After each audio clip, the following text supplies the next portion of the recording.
بسم اللہ الرحمن الرحیم۔ السلام علیکم دوستو، آخری پیغمبر حضرت محمد صلی اللہ علیہ وآلہ وسلم نے جتنی محبت اپنے نواسوں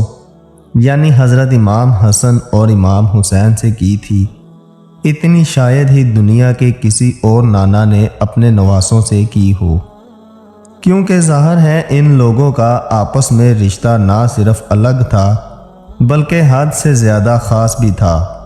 مگر افسوس کی بات یہ ہے کہ پیغمبر اسلام حضرت محمد صلی اللہ علیہ وآلہ وسلم کے اس دنیا سے ظاہری طور پر چلے جانے کے کچھ سالوں کے بعد ہی ان دونوں ہی پیارے نواسوں کو ایک ایک کر کے بڑی بے دردی کے ساتھ شہید کر دیا گیا تھا، اور بے دردی کے ساتھ شہید کرنے والے لوگ بھی کوئی غیر یا پھر دشمن نہیں بلکہ اپنے ہی لوگ تھے۔ ویسے تو اگر بات کریں حضرت امام حسین رضی اللہ تعالی عنہ کی، تو ان کی شہادت سے ایک مسلمان ہی کیا بلکہ دنیا کا بچہ اچھی طرح سے واقف ہے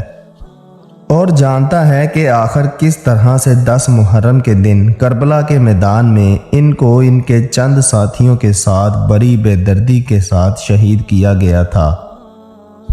دوستو، آپ میں سے بہت کم ہی لوگ ایسے ہوں گے کہ جنہوں نے ان کے بھائی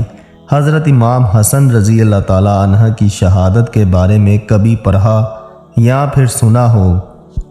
تو چلیے آج کی اس ویڈیو میں ہم آپ لوگوں کو بتاتے ہیں کیا آخر حضرت امام حسین رضی اللہ تعالی عنہ کے بھائی حضرت امام حسن کو کب اور کیسے شہید کیا گیا۔ ساتھ ہی ساتھ ہم آپ لوگوں کو یہ بھی بتائیں گے کہ آخر ان کو شہید کرنے والا کون شخص تھا۔ اگر تاریخ دانوں کی مانے تو حضرت امام حسن کی موت زہر کی وجہ سے ہوئی۔ ویسے تو حضرت امام حسن رضی اللہ تعالی عنہ کو ان کی زندگی میں کئی بار زہر دیا گیا، مگر وہ ہر بار اس زہر کو ہرا کر ٹھیک ہو جایا کرتے تھے۔ مگر ان کی زندگی میں ان کو آخری بار جو زہر دیا گیا وہ اتنا زیادہ خطرناک اور بھیانک تھا کہ اس نے حضرت امام حسن کے جسم کے اندر جا کر ان کے جگر کو کئی ٹکڑوں میں تقسیم کر دیا۔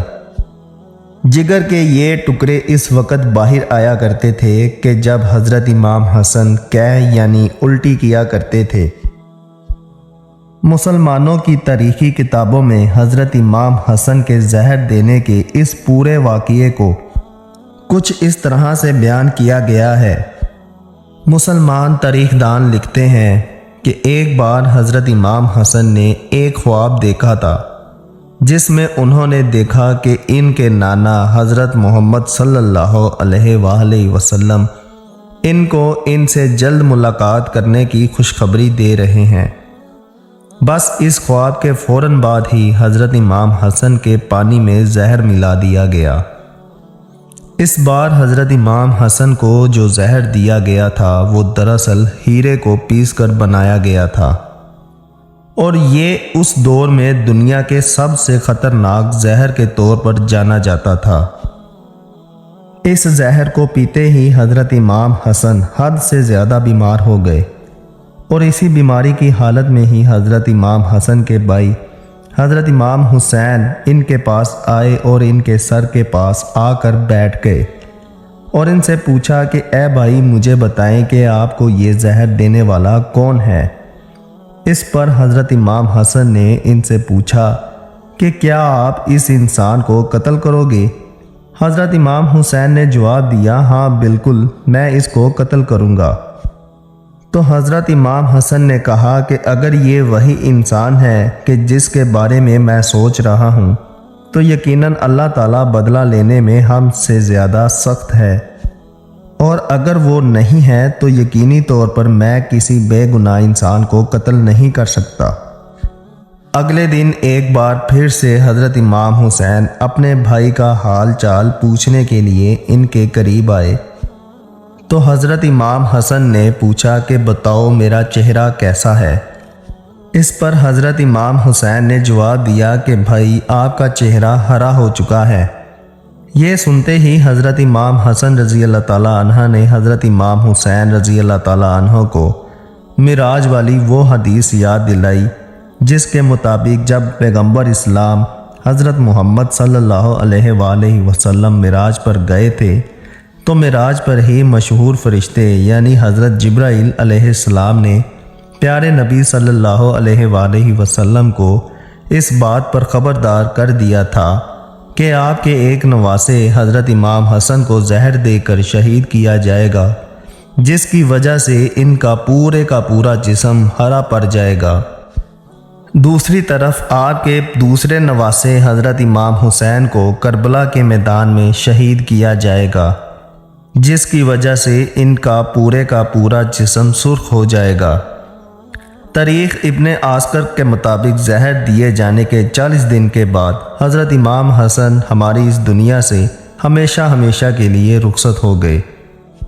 اپنے آخری وقت میں انہوں نے اپنے بھائی حضرت امام حسین کو یہ وصیت کی تھی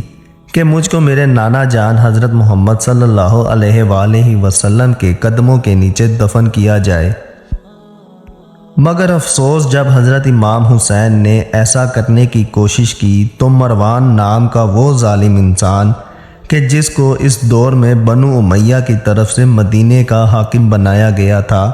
اس نے ایسا نہ کرنے دیا، بلکہ اس نے تو اپنی ساری حدوں کو پار کرتے ہوئے حضرت امام حسن کے جنازے کے اوپر تیر بھی برسائے۔ آپ کو بتاتے چلیں کہ شیعہ اور سنی دونوں ہی فرقوں کی بہت ساری کتابوں سے یہ بات ثابت ہوئی ہے کہ حضرت امام حسن کے جنازے کے اوپر تیر چلائے گئے تھے۔ ایسے بکھرتے ہوئے حالات کو دیکھ کر حضرت امام حسین نے اپنے اس ارادے کو بدل دیا اور حضرت امام حسن کو اپنی والدہ حضرت فاطمہ الزہرا رضی اللہ تعالی عنہا کے برابر میں ہی جنت البقیع میں دفنا دیا گیا۔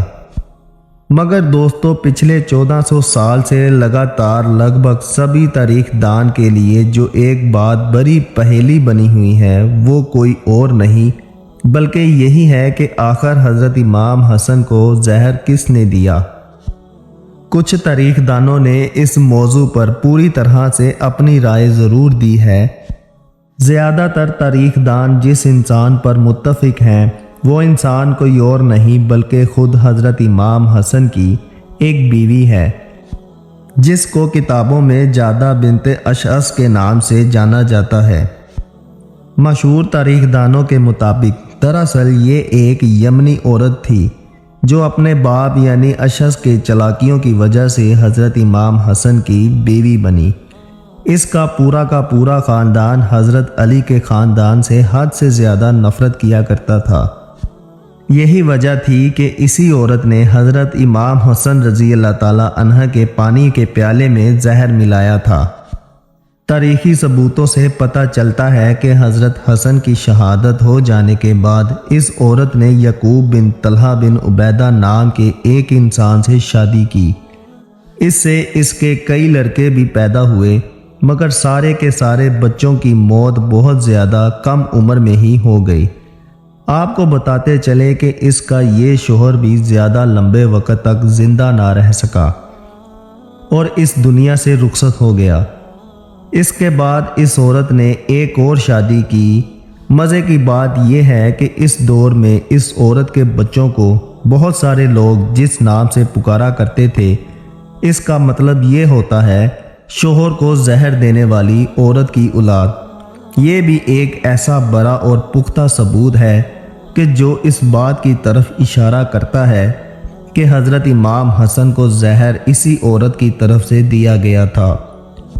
فی الحال دوستو، تاریخی کتابوں میں تو اس کے علاوہ بھی بہت ساری الگ طرح کی چیزیں موجود ہیں۔ اب صحیح کیا ہے اور غلط کیا ہے یہ تو ہم میں سے کوئی بھی پوری طرح سے نہیں جانتا سوائے اللہ کے۔ آپ سب سے گزارش ہے کہ اس ویڈیو کو زیادہ سے زیادہ شیئر کریں تاکہ سب لوگوں کو حضرت امام حسن کی شہادت کا علم ہو سکے، اور مزید اس طرح کی انفارمیشن حاصل کرنے کے لیے چینل کو سبسکرائب کریں، ویڈیو کو لائک کریں، شیئر کریں اور بیل آئیکن کے بٹن کو دبائیں تاکہ ہر آنے والی ویڈیو آپ تک پہنچ سکے۔ خدا حافظ۔